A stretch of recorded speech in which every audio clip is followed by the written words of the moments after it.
So, Peter, tell us the very first time you met Freddie and what was your impression meeting him? Okay. The very first time I met Freddie was in October 1979. I was working for the Royal Ballet, looking after stage costumes, and they were doing a big charity gala. They wanted someone special, someone different.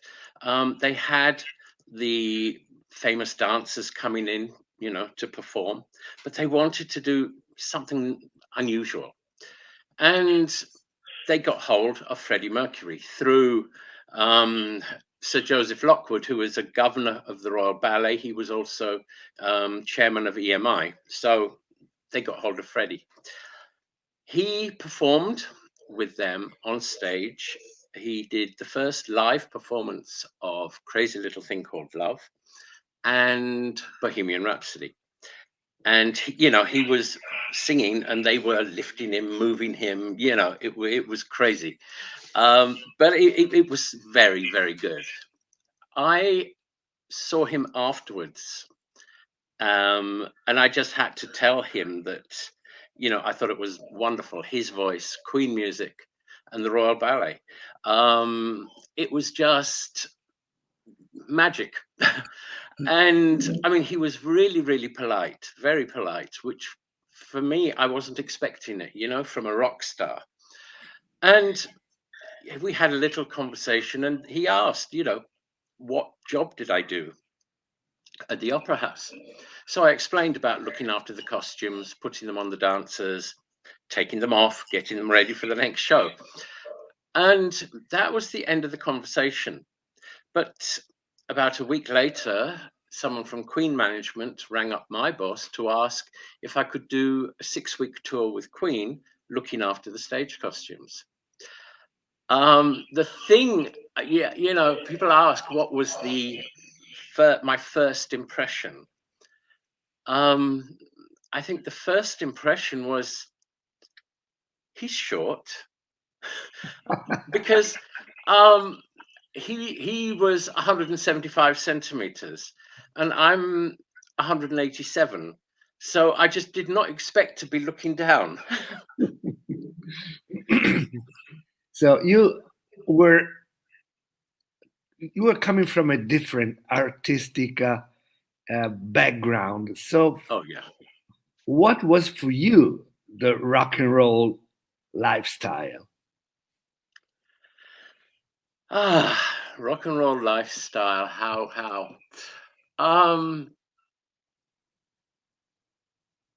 Actually, I suppose the traveling more than anything else. When you're on tour, you're constantly moving, one city to the next city to the next city.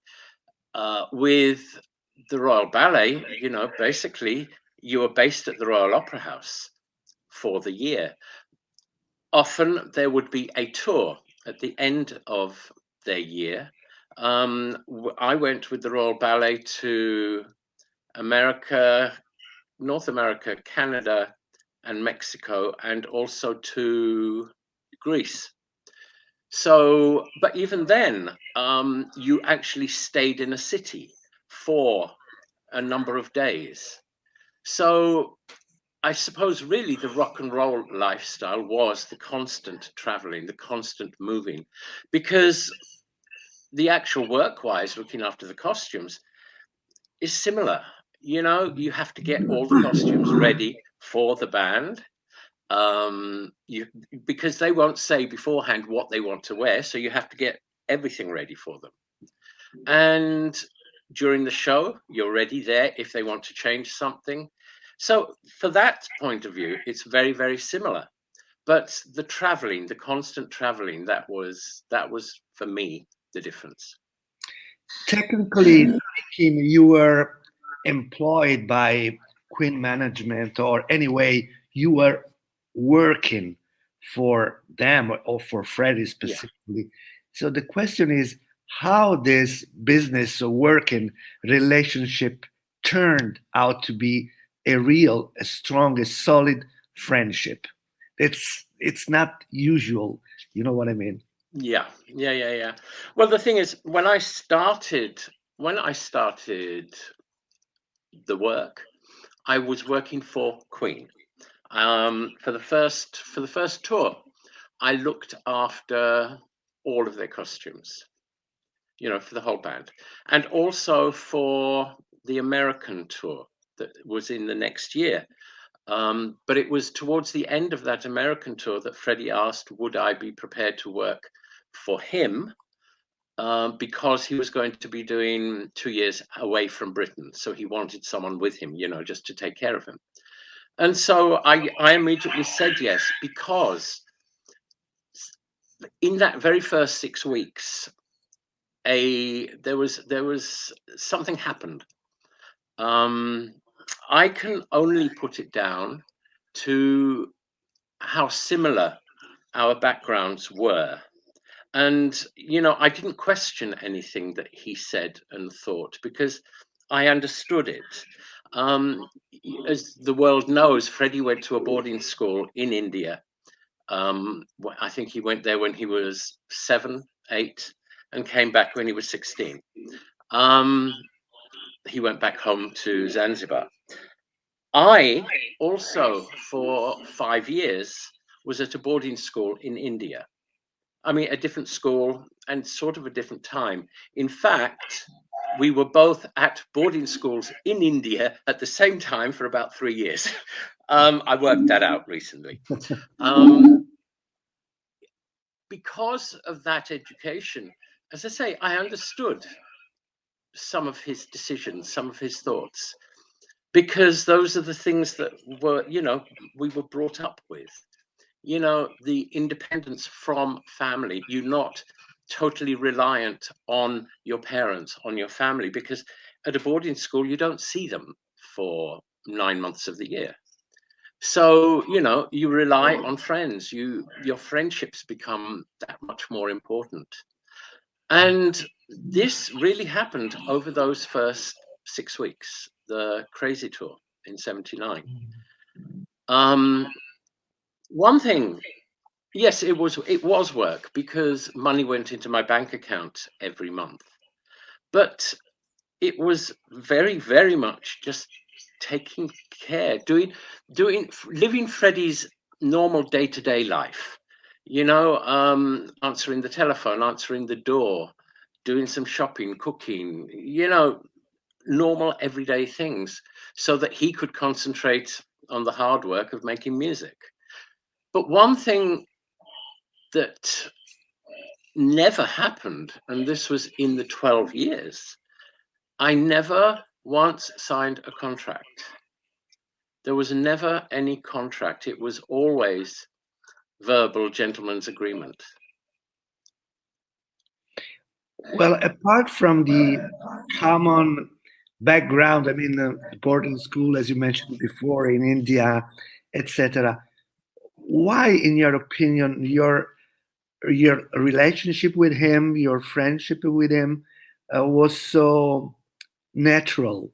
Uh, were the two of you with same kind of temper, or same kind of ideals, or same kind of looking at life, or what else? Um, a lot of the time for me, I feel it was sort of a teacher-student relationship, Mm. um, because I learned so much from Freddie. Maybe because I was a willing student. Maybe I listened to him and I appreciated what he did, and I realized that, yes, this is the right way to do something. This is the right thing to do. Um, that's all I can really think of, because we spent, I mean, particularly from 1980 through to 1985, um, almost every day with each other. You cannot live like that if you are not friends. The job was personal assistant, but it wasn't. You think of personal assistant to anybody, to a director, to someone, and it's 9 to 5 every day, Monday to Friday, weekends off, and that. But it wasn't. This was 24 hours a day, 7 days a week. So if you're living in each other's pockets for that time, you have to become friends. And it just seemed to work. It just seemed to work naturally. As I say, everything he did, I was learning.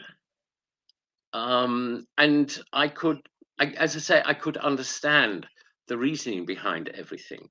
So that's the only thing I can put it down to. Um, Freddie had some very, very good friends. He really did, and he knew it.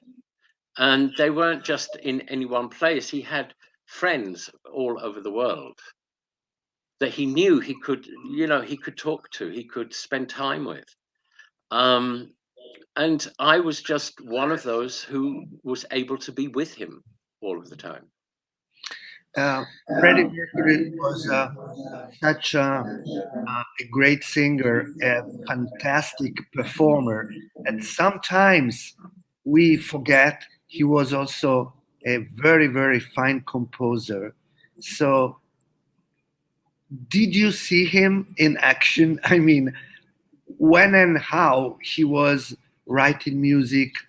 Uh, have you? I'm sure you had a chance to see him work in that way. Yeah, I mean, the composing side, you have to remember Freddie considered the studio as his office. That was where he went to work.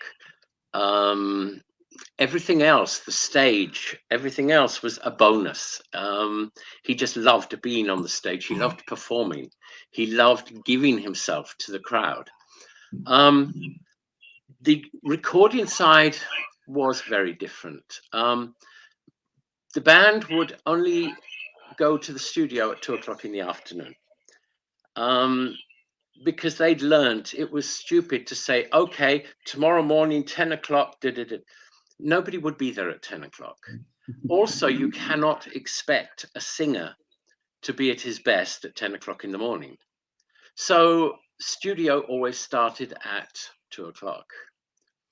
Freddie would sit at the piano and just play, you know, a progression of chords, just playing them to see what would happen inside his head. And more often than not, a tune would start appearing and he would start working on it.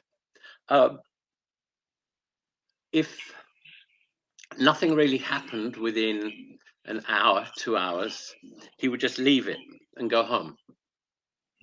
But other times, something would click and he would be there until 3, 4 o'clock the next morning because he found something he really wanted to do.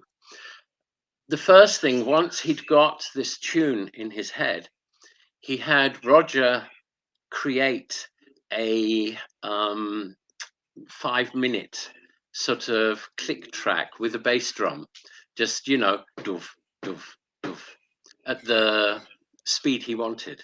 And then he would start creating the song around that. Then all the different things would start appearing, the different instruments would start coming in and everything else. The last thing would be the lyrics.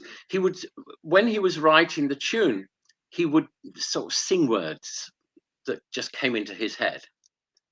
But they very, very rarely became the lyrics for the song. He could create a song he could create the music for the song in a couple of days. That's not a problem. The problem for him was to create the right lyrics. The song did not have to necessarily tell a story, but it had to make sense. Maybe one line and the following line don't go together. It doesn't make sense. But the whole song has to come together and make some sense. That was very, very important to him. I mean, he would spend sometimes hours just on 2 or 3 words to make sure that they fitted, or if they didn't, to find other words that meant exactly the same thing and put them in. I mean, this happened, I cannot remember the exact words, but for I'm Going Slightly Mad, when he was working on that, I remember he came back from the studio because he was there with Terry and woke us up back at Garden Lodge to listen to the song. And then he said, look, listen to these words here, just these words. And so we listened. He says, I don't like them. They're wrong. I need words that scan the same, that fit to the rhythm exactly the same, but they are different. I need different words, but they mean the same thing. And I mean, we spent a couple of hours working on that with him. So, he found the lyrics the hardest part of creating. Um, when and how did you find out he was infected by HIV? Did he tell you? At the end of the 1986 tour, Freddie felt tired, much more tired than usual. But then he thought, this has been the biggest tour that Queen had ever done, so maybe it's normal. But he didn't recover as quickly as he normally would. And he decided he would take some time off, because I think he already had an idea then that there was something wrong. It was in spring in 1987. It was early, maybe the end of winter rather than spring. And he found a mark on the back of his hand. Oh. And he thought it was a bruise, so he ignored it, but it got worse and bigger. So he went to the doctor. They did a biopsy. He came home, everything was fine. And then when the doctor tried to call him, he would not take the phone call. He didn't want to talk to the doctor. I think he already knew in his mind what was wrong. Eventually, it was after Easter that he did speak with the doctor, and he found out he had AIDS, because the mark was Kaposi sarcoma, the skin cancer. Okay. It was at the end of May that I was in the kitchen doing something in the kitchen. Terry was out, Joe was out, and Freddie called down from his room and said, are you on your own? So I said, yeah. All right, I'm coming down. And he came down to the kitchen, and I was standing by the cooker side, and he sat on the little dining table in the kitchen. And he said, I've got something to tell you. I'm not well. I said, yes, that you're not. Yeah, okay, yes, you're not well. He says, you know what it is? I said, well, I have an idea, but I do not know. He says, I have AIDS. But this is the last time we will talk about it, because I have a life to live.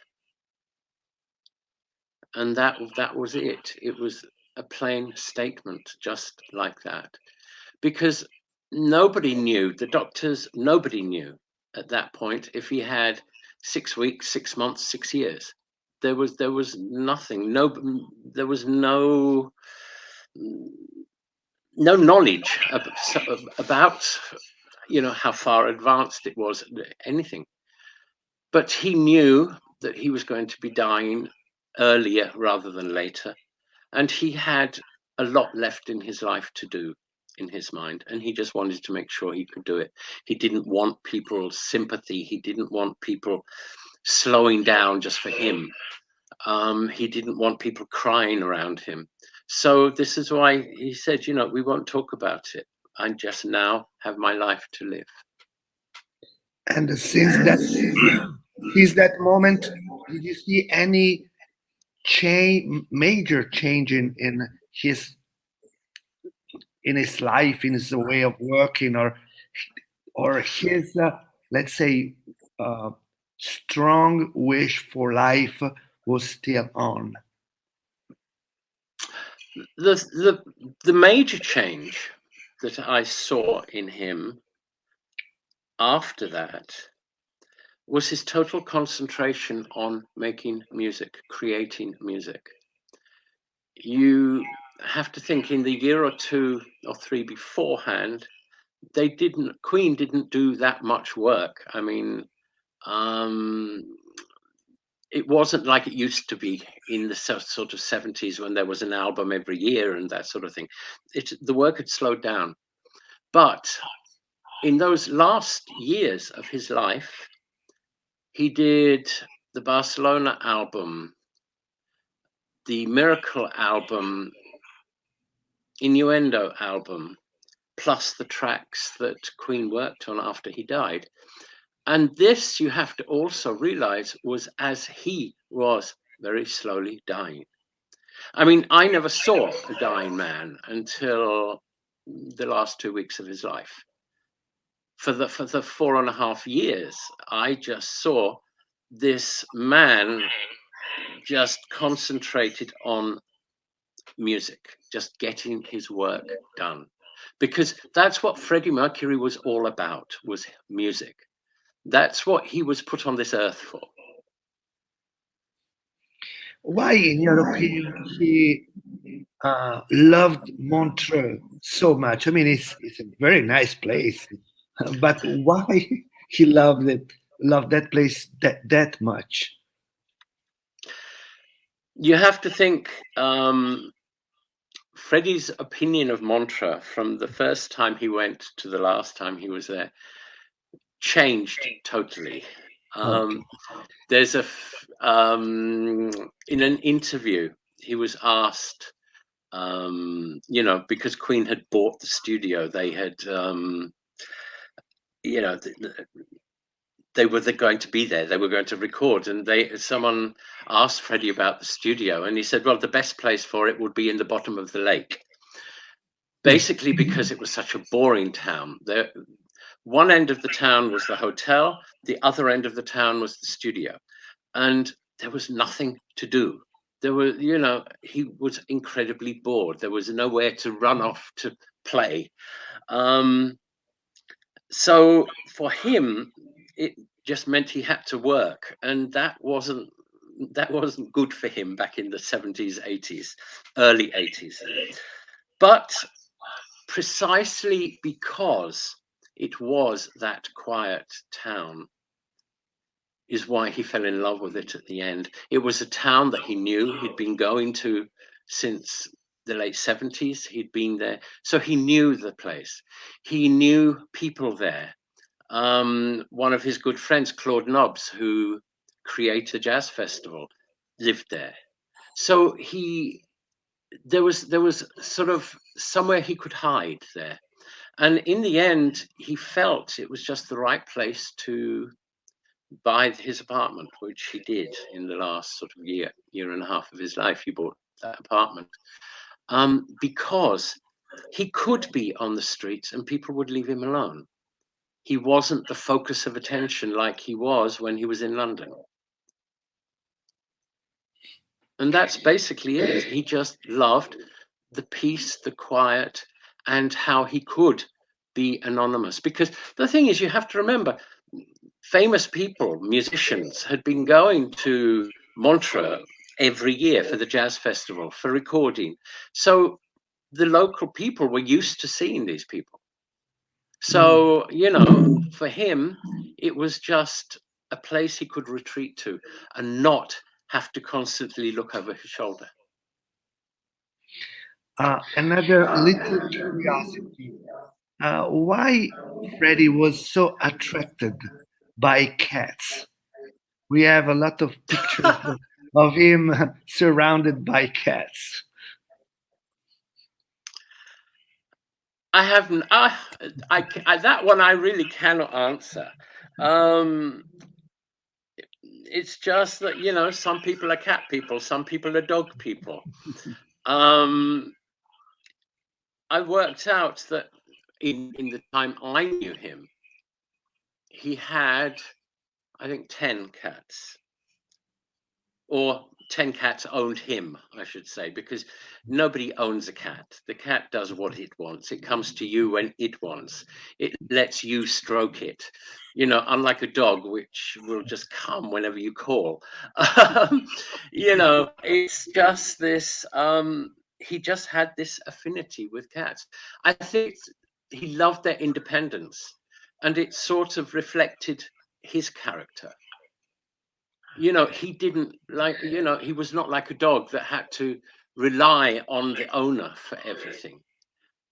He was more like a cat who could look after himself. If he was locked out of the house for a day and couldn't find food, he would look after himself. He could do that. Peter, what is Freddie's last image you keep in your heart?